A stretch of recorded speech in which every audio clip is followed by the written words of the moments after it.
Good evening, all of you. So, today we are going to discuss chapter number 6, The Making of a Scientist, from your textbook Footprints Without Feet. So, basically, this chapter is a life journey of a brilliant scientist who belongs to America. और हम सभी को ये पता होना चाहिए कि Richard एब्राइट is still alive. ये कोई पास स्टोरी नहीं है, ये पास स्टोरी है उनकी जर्नी की कि how he completed his inventions, how he conducted his experiments, and what was his experiment and how did it get successful. तो ये उनकी जर्नी के बारे में है, बट ऐसा नहीं है कि वो ये बहुत पुरानी स्टोरी है या कुछ नहीं. He is still alive. ठीक है. So firstly we will discuss the short summary, क्योंकि चैप्टर काफ़ी बड़ा है और इसमें उनकी बहुत सारी जो एक्सपेरिमेंट्स उन्होंने कंडक्ट किए उसके बारे में दिया हुआ है, बट मैंने सिर्फ इम्पॉर्टेंट चीज़ों को पिक किया है. And later we will discuss some value based and text based questions. ठीक है. So let's start. So the first point is Richard Ebright had been very curious since his childhood. तो Richard Ebright बचपन से ही बहुत ज़्यादा curious थे, बहुत ज़्यादा आसपास की चीज़ों को लेकर उनके अंदर बहुत सारे क्वेश्चन आते थे. और ये चीज़ बहुत इम्पॉर्टेंट होती है लाइफ में आगे बढ़ने के लिए, आगे जाने के लिए. अगर हमारे माइंड में वाई नहीं आ रहा है, क्यों नहीं आ रहा है चीज़ों को लेकर, वाई अगर अराइज नहीं होता हम आसपास की चीज़ों को देखकर हमारे अंदर, then we are an ordinary person, we will not go very far in our life. ठीक है. तो इसमें लास्ट में क्वेश्चन पूछा जाएगा कि साइंटिस्ट बनने के लिए कौन कौन सी चीज़ें इंपॉर्टेंट होती हैं.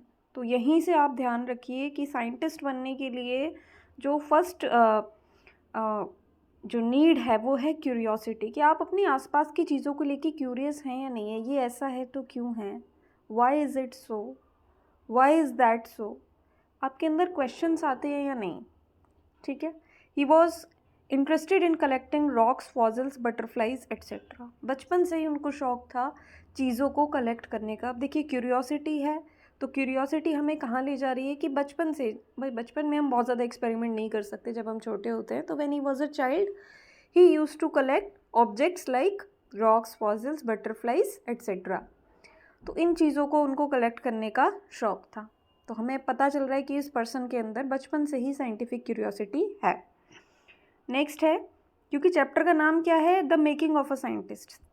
साइंटिस्ट बनने के लिए कौन कौन सी चीज़ें रिक्वायर्ड है, यही इस चैप्टर का मोस्ट इंपॉर्टेंट क्वेश्चन है. One day his mother got him a book, the travel of monarch X, which told how monarch butterflies migrate to Central America. ठीक है. रिचर्ड एब्राइट मैंने अभी स्टार्टिंग में ही बताया, बिलोंग टू अमेरिका, और Pennsylvania नाम की जगह पर इनका बर्थ हुआ था. ठीक है. रीडिंग नाम की जगह पर इनकी अपब्रिंगिंग हुई थी, वहीं पर इनकी अर्ली एजुकेशन हुई थी. तो एक दिन इनकी मदर ने इनको एक बुक ला के दी, the travel of monarch X, क्योंकि उनको पता था कि उनके बेटे को के अंदर साइंटिफिक क्यूरियोसिटी बहुत ज़्यादा है. तो that's why she use to make him engage in various activities, very fruitful activities में उनको वो एंगेज रखती थी. ठीक है.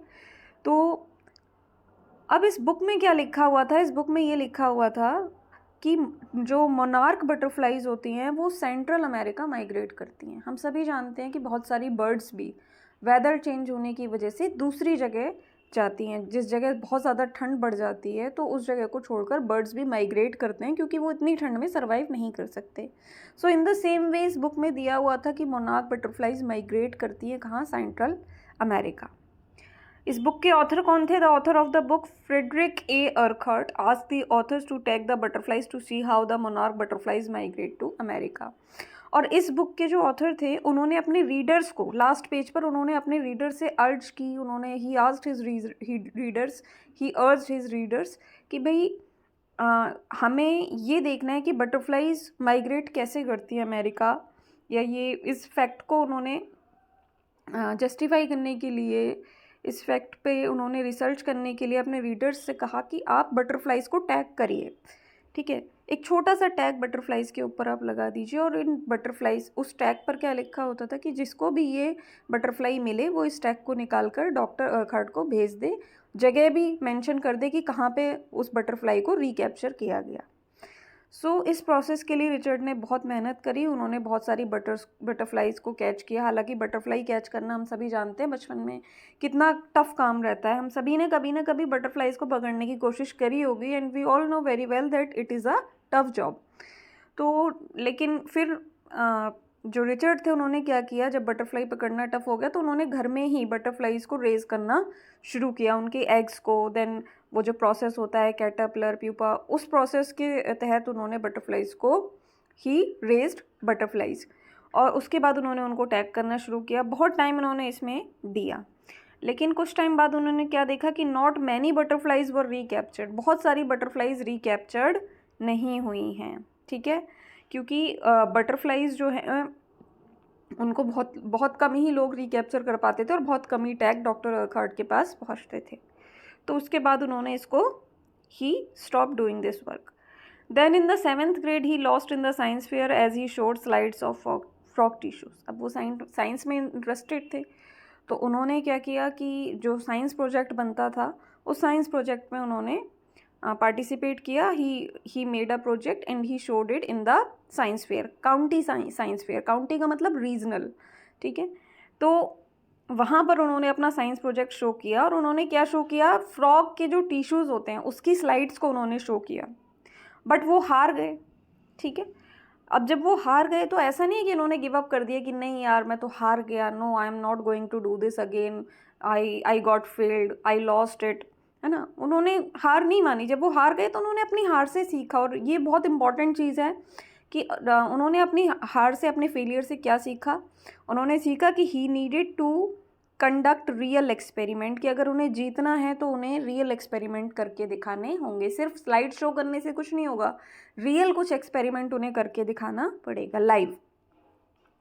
In the 8th grade, he tried to find the cause of viral disease that kills nearly all the monarch butterflies. Diseases might be carried by a beetle. अब 8th grade में उनके अंदर क्यूरियोसिटी आई कि भाई एक viral disease जो बहुत सारी मोनार्क बटरफ्लाइज को हर साल मार देती है, ये वायरल डिसीज़ जो है ये क्या है।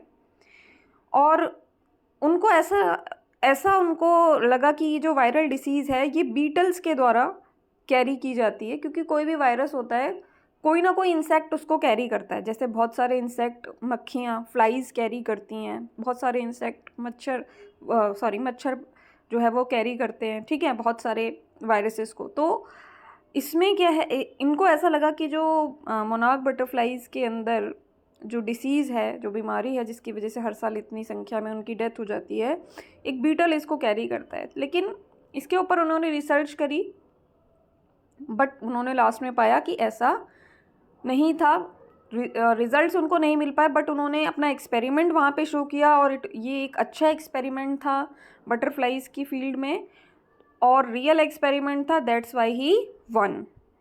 Next year his science project was testing the theory that viceroy butterfly copy monarch butterfly since monarch doesn't taste good to birds. अब नेक्स्ट ईयर उन्होंने एक और रिसर्च करी कि क्या मोनार्क बटरफ्लाई वायसराय बटरफ्लाई को कॉपी करती है, वायसराय बटरफ्लाई मोनार्क बटरफ्लाई को कॉपी करती है, क्योंकि मोनार्क बटरफ्लाई बर्ड्स को अच्छी नहीं लगती खाने में, और इसीलिए जो वायसराय बटरफ्लाई है वो कॉपी करती है किसको कॉपी करती है, मोनार्क बटरफ्लाई को, जिससे कि वो बर्ड्स का खाना बनने से बच जाए। समझ रहे हैं, यहाँ थोड़ा सा टफ है, माइंड यूज़ करना पड़ेगा थोड़ा सा ज़्यादा यहाँ पे, कि जो वायसराय बटरफ्लाई होती हैं उनको बर्ड्स खा जाती हैं, और जो मोनार्क बटरफ्लाई होती है उनको नहीं खाती। तो ये जो वायसराय बटरफ्लाई हैं ये बर्ड्स से बचने के लिए, अपनी जान बचाने के लिए मोनार्क बटरफ्लाई को कॉपी करती है, ठीक है। बाद में उन्होंने पाया कि बर्ड्स जो हैं वो मोनार्क बटरफ्लाई को भी खा जाती हैं, किसी को भी नहीं छोड़ती, बट क्योंकि उन्होंने ये रियल एक्सपेरिमेंट किया था तो इस वजह से उनका ये जो प्रोजेक्ट था इसको जूलॉजी फर्स्ट पोजीशन इनको मिली थी जूलॉजी डिवीज़न में, and 3rd county science fair में, ठीक है। नेक्स्ट इन्होंने, एक बार बस आपको थोड़ा थोड़ा याद रखना है कि इन्होंने किसके रिगार्डिंग क्या रिसर्चेज इन्होंने करी थी, ठीक है। He research on golden spots on monarch pupa. अब बटरफ्लाइज के साथ क्योंकि इनका बचपन से बहुत ज़्यादा रिलेशन रहा था, तो इन्होंने बटरफ्लाइज को के ऊपर, मोनार्क प्यूपा के ऊपर जो गोल्डन स्पॉट्स होते हैं, पहले लोगों को लगता था कि ये गोल्डन स्पॉट्स जो हैं ये ऑर्नामेंटल हैं, यानी कि आर्टिफिशियल है, सिर्फ इसकी ब्यूटी को इंक्रीज़ करने के लिए शायद ये स्पॉट्स इसके ऊपर होते हैं, लेकिन ऐसा नहीं था। उन्होंने प्रूव किया कि भाई ये जो स्पॉट्स होते हैं ये क्या है, एक हार्मोन रिलीज करते हैं जो बटरफ्लाई के डेवलपमेंट के लिए ज़रूरी होता है। तो अब यहाँ पर उन्होंने एक सक्सेसफुल रिसर्च करके दिखाई कि ये जो गोल्डन स्पॉट्स हैं मोनार्क पीपा के ऊपर, they are not ornamental, they are not decorative, बल्कि ये क्या है, rather they are very important and essential for the development of butterfly. Butterfly के डेवलपमेंट के लिए ये बहुत बहुत ज़्यादा इंपॉर्टेंट है। तो आपने देखा पिछली जो रिसर्चेस थी वहाँ पे कोई बेटर रिजल्ट उनको नहीं मिल पाया, लेकिन अब जो वो रिसर्चेस कर रहे थे उसका रिजल्ट आने लगा। तो हम एक साथ सक्सेस तक नहीं पहुँच पाते हैं, कई बार हमें टाइम लगता है, तो पेशेंस बहुत ज़रूरी है। ठीक है, मोस्ट इम्पॉर्टेंट रिसर्च जो उनकी, इस पर डबल टिक कर लीजिएगा, डबल स्टार इस पर बना लीजिएगा, क्योंकि क्वेश्चन जो है वो इनकी इसी रिसर्च पर से आता है। ऑलमोस्ट जो 90% जो शॉर्ट क्वेश्चन में यही इनकी इसी वाली रिसर्च के बारे में पूछा जाता है। तो most important research of his career was on DNA. इनकी जो मोस्ट इम्पॉर्टेंट रिसर्च थी वो किसके ऊपर थी, डीएनए के ऊपर, कि इन्होंने ये प्रूव करके दिखाया कि how the cell can read the blueprint of its DNA. हम सभी जानते हैं डीएनए क्या है, the substance in the nucleus of cell that control heredity. हम सभी जानते हैं कि हमारी जो हेरिडिटरी कैरेक्टरिस्टिक्स होते हैं वो डीएनए के थ्रू हमारे अंदर पास होते हैं। जो हमारे पेरेंट्स के क्वालिटीज़, उनके बालों का कलर, आँखों का कलर, ठीक है, उनकी हाइट, बहुत सारी चीज़ें हमारे अंदर ट्रांसफ़र होती हैं। तो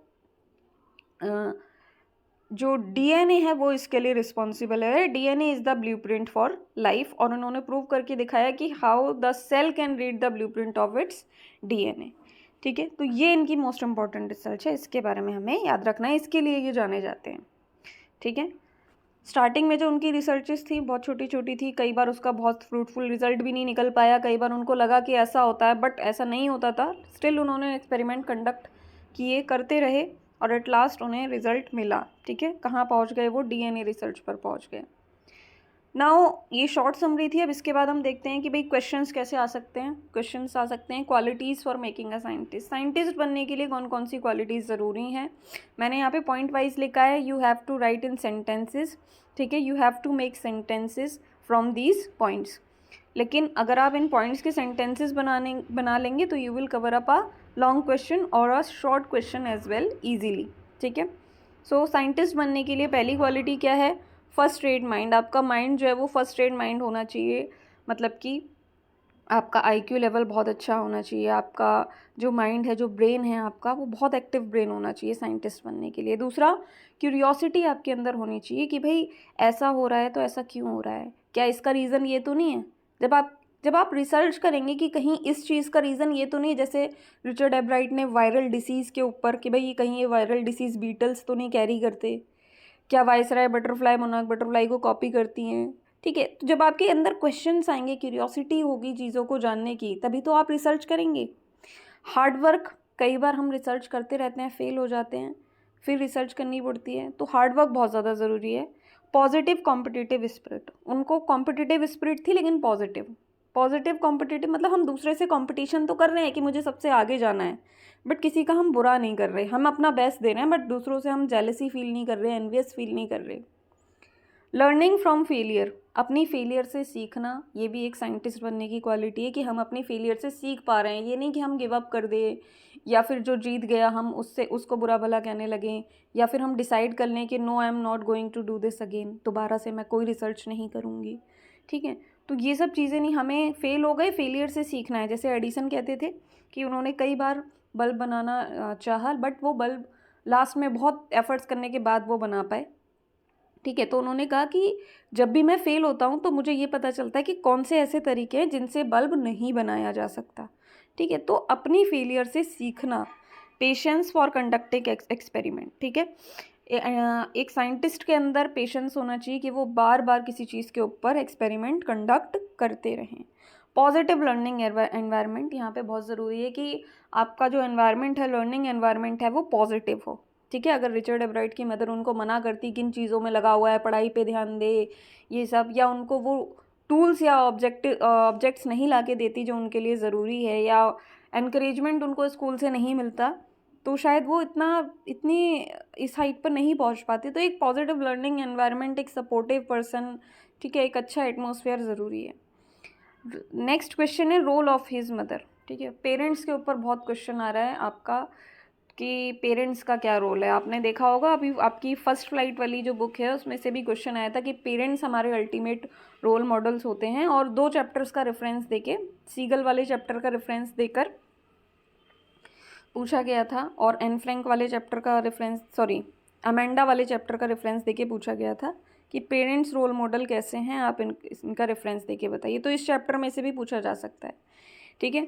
तो making her child busy in learning activities, उनकी मदर क्या करती थी, उनको बिजी रखती थी लर्निंग एक्टिविटीज़ में। ये नहीं कि उनसे भाई मैं अकेली हूँ घर पे, क्योंकि उनके जो फादर थे वो नहीं थे। हमें पता है पूरी स्टोरी में कि he lost his father in an early age. तो उनकी जो मदर थी उनको इम्पॉर्टेंट लर्निंग एक्टिविटीज़ में बिजी रखती थी, और ये बहुत इंपॉर्टेंट है किसी भी पेरेंट के लिए कि अपने बच्चों को पॉजिटिव चीज़ों में एंगेज करके रखे। जैसे कि हम देखते हैं आजकल पेरेंट्स, बच्चे चुप नहीं होते तो मोबाइल दे देते हैं कि भाई थोड़ी देर के लिए शांत हो जाएगा, बट उससे क्या होता है कि उनको रील्स देखने की आदत पड़ जाती है, या बहुत सारी अलग अलग चीज़ों में वो पड़ जाते हैं, ठीक है। एडिक्ट हो जाते हैं मोबाइल के, फिर मोबाइल नहीं मिलता तो वो चिड़चिड़े हो जाते हैं, दे ईजिली गेट इरिटेटेड, ठीक है।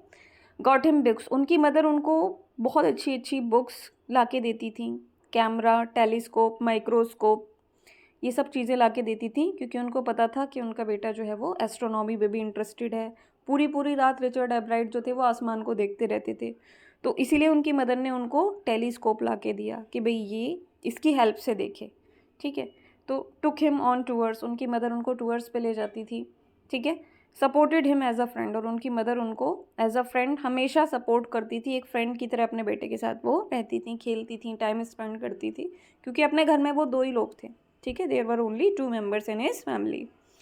Other hobbies of Richard Ebright, Richard Ebright की दूसरी कौन कौन सी हॉबीज़ थी, वो एक ऑलराउंडर पर्सनालिटी थे। ऐसा नहीं था कि साइंटिस्ट हैं तो बस साइंटिफिक चीज़ों में ही इंटरेस्ट रहे, नहीं, वो माउंटेनियरिंग में भी बहुत ज़्यादा इंटरेस्टेड थे, उनको बोटिंग का भी शौक था, वो अच्छे ओरेटर थे, ओरेटर यानी अच्छे स्पीकर थे, वो डिबेटर थे, डिबेट में बहुत अच्छे थे वो, ठीक है।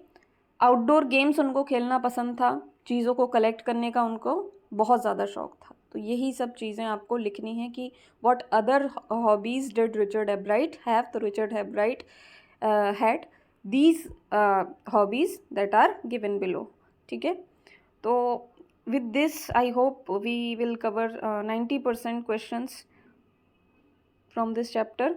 तो आप इसको एक बार ध्यान से 2-3 बार अगर आप पढ़ लेंगे, आई होप ये क्लियर हो जाएगा। और ये जो कुछ पॉइंट है बस इनको आपको माइंड में रखना है कि जिससे कि जब क्वेश्चन आए तो हम ब्लैंक ना हो, ठीक है।